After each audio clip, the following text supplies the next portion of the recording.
Oh, by the way, really quick thing, just as an aside, because I'm having a conversation later today. I got reached by DoD, and they have $1 billion SATOC. So it's basically a single award task order contract, $1 billion vehicle that's going to be an 8A set aside. If that's in your space at all, SATOCs, and it's so complicated. It's not IT for sure, but there's so much in $1 billion thing. Reach out and let me know, because it's a recompete, so it's guaranteed that it's going to happen, and it's going to be an 8A set aside. And they've asked me to basically reach out to 8As. This is not my formal way of doing it, but as long as you're here, let's engage. Okay, so let me turn off my chat. Let me get to the training, because I got a lot for you today. Let's dive into how to find federal agencies that love 8A small businesses. This is really important to me because we're in the end of the year, right? We're in the last 2 months of the fiscal year 2023, and I'm going to talk to you about some 2022 data, which is the last fiscal year, and it's really important that you see that. But these last 2 months, just a huge ramp up in activity and dollars that are going to 8A small businesses. In 2022, August, the second to last month of the fiscal year, $900 million went to 8A small businesses as direct awards. September, look at the numbers here. If you're looking at my screen, right? $2.6 billion went direct award to 8A small businesses across the country. There are not that many 8A small businesses. That's huge, right? And so we're going to be talking about that, because they're going to be doing some level of spending that's similar. I just did a post today talking about how the government doesn't spend trillions as it relates to us small business, but billions is still a pretty good number. So in today's training, I'm going to talk about how do you know, or what says an agency loves 8A small businesses. Why is it important to work with these agencies, to really know who they are and then work with them? And then finally, I want to wrap up with showing you actually how you can go find the agencies that love 8As. Or if you're not an 8A, right, how can you find agencies that love what your business is, whether it's small business or SDVO, woman-owned, HUBZone, et cetera. That's what we're going to dive into today. If you don't know who I am, my name is Neil McDonald. Sorry, I almost told you a joke. Like, if you don't know who I am, well, I don't know either. I'm just in a good mood today, folks. Just really good mood. All right, so if you don't know who I am, though, my name is Neil McDonald. I'm the president of the GovCon Chamber of Commerce. I'm excited to have you here with our federal sales training, where I provide tips for success in the federal market. Since 2018, I've been teaching people like you that government contracting is not a secret. It's a process. It's a process I learned for 20 years when I was a small business owner, and it's a process I want to teach you. You can see here that I laid out the 7-step process for federal revenue success. If you haven't watched my training on that, go watch it. This is the fundamental path to success in the federal market. A lot of you have already done this. Thank you. But if you haven't, put your company name into the chat with your core competency, 2 or 3 words that just let us know who you are. This is really important, because I'm doing the training, but this is not just training. This is a daily networking activity for you, where you can interact with people. If all you do is find one new person every single day you come to my training, that's 260 new connections, good connections, right, in a year. Imagine if you're engaging with 5 or 10 others on here. We often have between 50 or 100 people live on the trainings. And so let folks know who you are. Let them know that you're open to connecting. And by the way, don't wait for them to reach out to you to connect. Reach out to them and connect. So what says an agency loves 8A small businesses? I say that agencies love 8A small businesses when they put their money where their mouth is, kind of thing. I don't need them to just say they like us. They like minority-owned businesses. They really are championing that. Hey, let's make sure minority small businesses get a good percentage. That's cool. That's talk. That's just a goal. What I want to see is action. Which agencies are actually putting their money, right, where their mouth is and where their heart is. And so it's really important for you to remember, agencies that have awarded contracts to 8A small businesses, that doesn't necessarily mean that they love 8A small businesses. That could just mean that the 8A small businesses are really good at going in and winning a contract. And because they happen to be an 8A small business, the agency is getting credit for awarding contract dollars to an 8A small business. But it could have been that 8A small business just kind of barreled their way in, even on full and open opportunities. That's not saying that the agency loves the 8As. What says that agencies love 8As, in my opinion, is the amount of sole source and direct awards they do. frankly, right? If you look in there and you can see agencies are sole sourcing contracts to 8A small businesses, they didn't accidentally award a contract to an 8A small business. They absolutely awarded a contract to small businesses or 8A small businesses. One thing about my numbers, by the way, I'm only talking about sole source. You can actually even expand this, and we might do this today when I go in and live demo how I find this information out. But I'm just doing direct awards, but we could also sit there and find ones that say set aside competitive because that's still saying I love 8A small businesses as an agency if I'm making a determination to specifically work with 8A small businesses. One of the things that I try to teach people in the trainings that I do is go where you're not needed. And in sales leadership, what this means is if I have 5 or 10 salespeople, I want to support and work with the salespeople actually don't even need my help. Because if I do, they'll do so much more. But if I've got people who are struggling on how to put pen to paper or pick up the phone, that's not where I need to be. That's remedial training. At certain levels, you want to go where you're not needed. And in this case, what I really want you to think about is this mistake we make sometimes in the industry is that we look at agencies and we say, oh, they're not hitting their 8A number or their HUBZone number or whatever. Let me go in there because they probably want to. If they wanted to hit their 8A number or their HUBZone number, they would be hitting their 8A and HUBZone number. It is not hard. And so I tell you, stay away from agencies that aren't hitting their goals. Find the ones that are, because those are the ones that love you. Those are the ones that are committed to working with 8A small businesses or with HUBZone, woman-owned, et cetera. So I put this bell curve in here, and I really wanted you to pay attention to it as it related to, thinking about working with the firms or the agencies that love 8As. This bell curve, and I go into it in a whole nother training, but what I really want you to pay attention to is on the left-hand side, it says innovators, early adopters, early majorities. This is 50% of the bell curve on that left side. Those people, those agencies will work with you. The early majorities wait until the innovators and early adopters are working with you, right? Past performance, things like that, but they will work with you. Go to the other side. This is what I was just talking about. If they wanted to hit their numbers, they would. On the other side, the late majority and the laggards, 50% of the agencies, of the buyers, et cetera, they're just not going to work with you.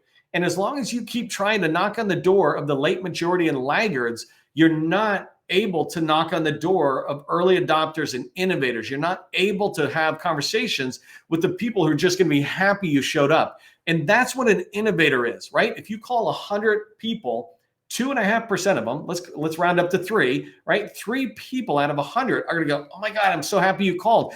Let me give you a contract. You're like, really? Yeah, really. It's like, okay, things just align. By the way, I don't mean you're going to get a contract if you're brand new to government contracting. That's not what I'm saying. What I'm saying is for all of us, you really need to focus on the innovators and early adopters and stop spending time with the late majority and laggards. And so the agencies that love 8As are on the left side of the bell curve. And that's who I'm going to show you today, how to find them. One other thing I really wanted to just say today, because I've heard people talk about this off and on, there's 3 ways to make money in the federal government. And when you have some traction, you should be using all 3 ways. If you're brand new, you should use the first way. Those 3 ways are subcontract under small businesses, prime with a federal agency, subcontract under a large business. Those 3 are progressive, meaning do the first one, then the second, then the third, because large primes don't want to work with you really until you have experience working at an agency, so they don't have to teach you everything. And that you've done some teaming, et cetera, with somebody else. That means small businesses. And as you go forward, if you're not making any money, then you sub with smalls. That's totally cool. You can build a $10 million company subcontracting with smalls. As you go forward, and this is the point I want you to remember, so many of us only focus on the priming, right? We're like, I just want to get to the prime point. I get it, but billion dollar firms, they do priming, teaming with larges, and teaming with smalls.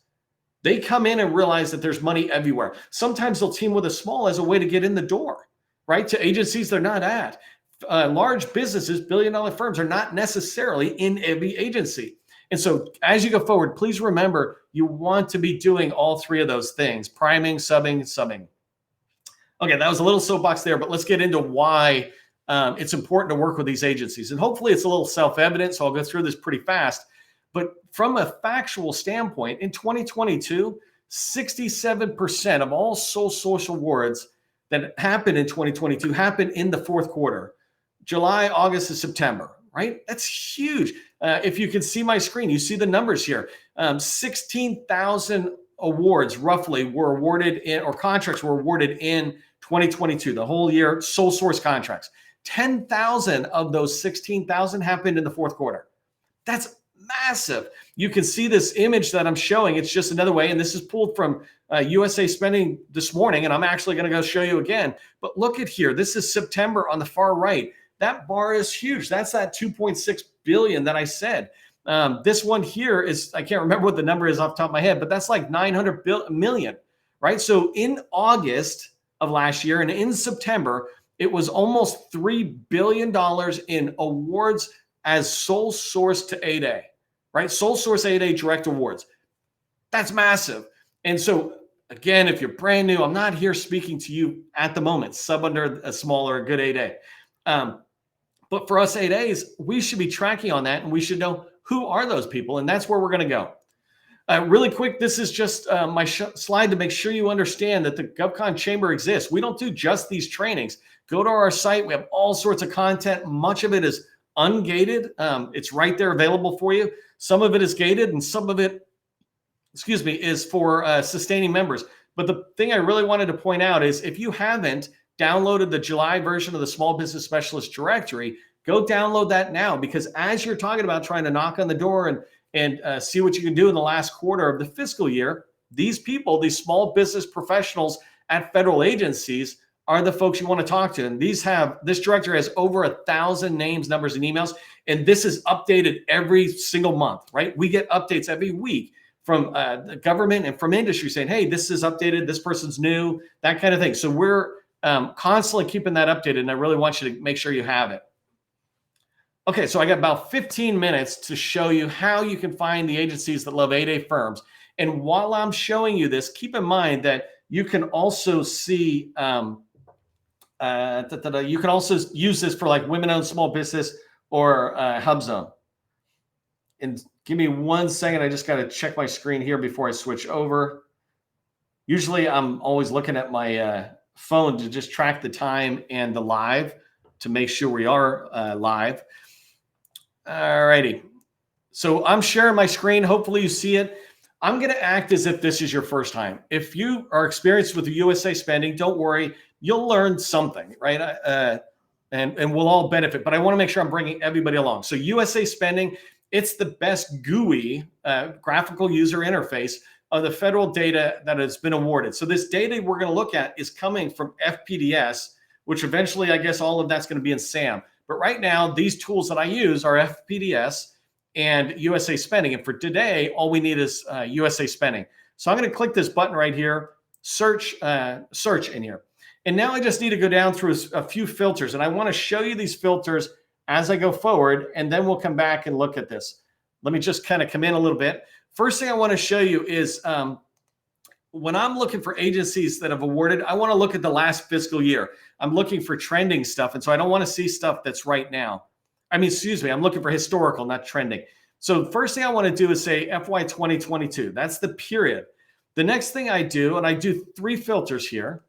The next one is I don't need all this extra stuff. Like I don't care SBA loans, grants, whatever, any of that. All I want is this. I just want to say, I want to make sure that I'm seeing contracts and not all these other things. And the last thing for the first thing I'm going to show you is I want to say type of set aside. So right here, 8A sole source, right? So when I click on this and I scroll down and I say search, and let me zoom this back in for 1 second. When I come back, I get the results. And don't worry, I'm going to zoom in a second. For this exercise, what I really want to do is quickly jump to the time. And I just want to show you, this is the graph I showed you a minute ago. I went to the time tab and I selected months instead of quarter or years, right? And here I can see how much money's being spent. So there's the 900 million that was spent in August of 2022. There's a chance, there's going to be 900 million spent this August. And then 2.6 billion spent in 2022, in September of 2022. That's huge, right? So That's where you want to be looking at it and why we want to go. But who is doing all this spending?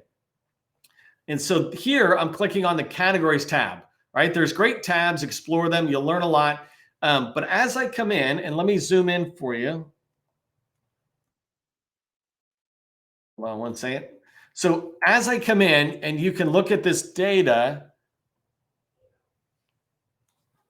you can see, sorry, I just want to make sure you can see the end. Here you can see, obviously, DoD is just rocking it, right? There was like 8 billion or something direct awarded in 2022. Here you can see DoD did the most of it. And so I can see the agencies, right? I don't have to really walk through the numbers. You can see how drastic this is. This is a big deal, but I'm able to see this at the very high level. It says agencies, but it's actually departments, right? But when you want to see true agencies, you click on sub-agencies, you wait a couple of seconds for it to load. And as it comes up, this is where you start having a much better realization of what's being spent, right? So now when I'm looking at it, obviously it's DoD up there, but I can see the Army is more than twice what the Navy and the Air Force are, right? The Army's 2022 spending with 8A direct awards is twice what the Navy and the Air Force is. I'd be looking at the Army, not just because I'm an Army guy, but these numbers tell me that. And then I look at the fourth one. That's CDC. That's HHS, right? And HHS was the second major department in there. But I can see HHS was a lot of departments, and I might have thought NIH, if you know your agencies, was higher, but it's not. CDC is. I'm like, oh, okay, I got to track. CDC is the, if I look at this, it's the only one it looks like from HHS that's on here. Not NIH and not some of these others. I don't know why, and I don't really care at the moment. I'm looking to find the agencies that love 8A small businesses. So as you go forward, you can keep clicking the next 10, but I want to show you a different way of looking at this data. So I chose the entire fiscal year, but I'm curious, do some agencies really just go crazier at the end of the year, you know, from an acquisition standpoint, than they do, than the numbers that show me all year? So if I just come back and say agency for 1 second, I'm going to change that from fiscal year 2022. And instead, I'm going to say, show me August 1st, 2022 to September 30th, 2022. Let me just make sure I got those right. I do. I'm going to hit the filter. And when I do, by the way, you can see up on top my filter, the time period's right there. It's just 2 months in last year. All contracts, 8A sole source. That's all I'm looking for. So it's going out and grabbing that data. Again, it brings it back and it's telling me some information. But if I click on this, now I can, like, if you notice, it's even more with the Army. I mean, way more. Before it was kind of an even 50% for Navy or Air Force, but now the Army is even more than both the Army and the Air Force and the Navy combined. CDC is still up there. If you're at DHS and you're an 8A firm, I wouldn't be looking everywhere. I would be going over to CBP and going, how can I get in the door? Come on, darn AI. How can I get in the door, right? At CBP. I've got a customer, they're 8A and they're in DHA, ironically, right? This is a good bit of news for them because there was 110 million awarded last year. I don't know the number of awards, right? That's a separate level of detail. But something else I can see is that, see right here, NIH for 68 million, they did pop up on the radar. And that's huge, right? And so as you look at this, think about where you're at and where you want to go. And you can use this data. And I just want to show you a couple other things as you look at this. One of the things I was saying, let me come back to fiscal year here. I'm going to change this back to fiscal year. And I just wanted to add in, I was talking about which ones love 8As. If I click on 8A competed, along with 8A sole source, and come back up here, let me just go to time really quick. And I'm breaking this down again by months. But if you look at this, now you start seeing some serious stuff. So the end of the year, it's not just 2 billion where we're talking about this. It's now 4.5 billion that is going through 8A firms, 8A competitive or 8A direct award. That's huge, right? And if you think about, I talked about 8A or the amount of money that went to 8A direct award was 8 billion, but here's set aside 12, right? That means there's 4 billion more that's going in there. So when you look at this and you see this amount of money and you tie it back to the agencies, and let me just get the sub-agency because that's the one I like. When you tie it back to the sub-agencies, you start seeing, and the one thing that's interesting, again, as I come back, and it helps me understand why HHS was up there as the second department, is you notice right here, Centers for Medicare and Medicaid Services is CMS. CMS is part of HHS. When you look at direct awards and competitive, it looks like CMS tends to be more competitive 8A, where other firms like maybe CDC tend to do a lot more direct awards. These are very valuable pieces of information as you move forward in a particular agency. All right, let me do one last thing just for those of you still on, who are not 8As, but showing you how you can look at some of this other stuff the same way. If I just pull up HUBZone, you know, it's funny, I've never done HUBZone sole source, so I'm gonna pull that up really quick just to show you what that looks like.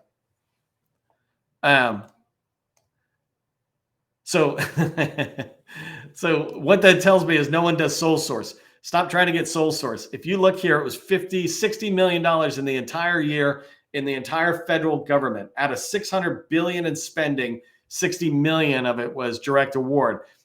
These will be fun if you're a HUBZone to go see why are they direct awarding. If they're direct awarding in your space, that's something that you want to pursue. What I was really trying to find, though, is the HUBZone set aside. Just seeing where that money is spent and which agencies are friendly or love HUBZones, just to kind of pull that in together. So one of the things about being live is it pulls up that data. It takes a little time. Come on, data. I might give up if it takes too long. Nope, there you go. So 1 billion, roughly, it looks like. And that number that number is not right. Like, to me, there's something wrong. There's something wrong with that data, which is interesting. Because the dollars that went to HUBZones was much larger. I'd be really curious if, again, and this goes back to don't just believe the SBA and their marketing material. I'd be really curious if the HUBZone dollars that they talk about were just because HUBZone firms were out there competing, not because people were doing set-asides. But according to this data, only $1 billion went set-aside HUBZone.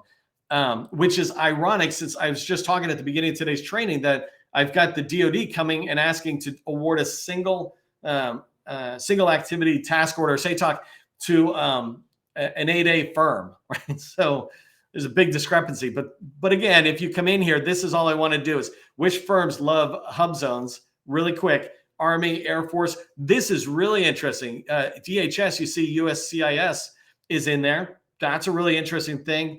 DHS made a huge commitment to HUBZone firms, but look at this. It's USCIS, CBP, right here is Coast Guard. That's 3 out of the top 10 are DHS. To me, that tells me DHS really is a much bigger fan of HUBZones than anybody else. Okay, so here's what I want you to remember. Just coming back to the 8A firms in particular, 50% of direct award or sole source contract dollars happened in Q4. 67% of all direct awards to 8A firms happened in the fourth quarter. Don't let this period slide by if you're an 8A small business. Determine your target agency based on what I just showed you. Determine the agency and then determine a path in. I just was helping a small business customer of ours who's an 8A who's pushing into HHS, doing that very thing. How do we build a list of names, numbers, and emails? You do that as well, and you'll be able to get on the radar of the very contracting officers who make these decisions for the federal government.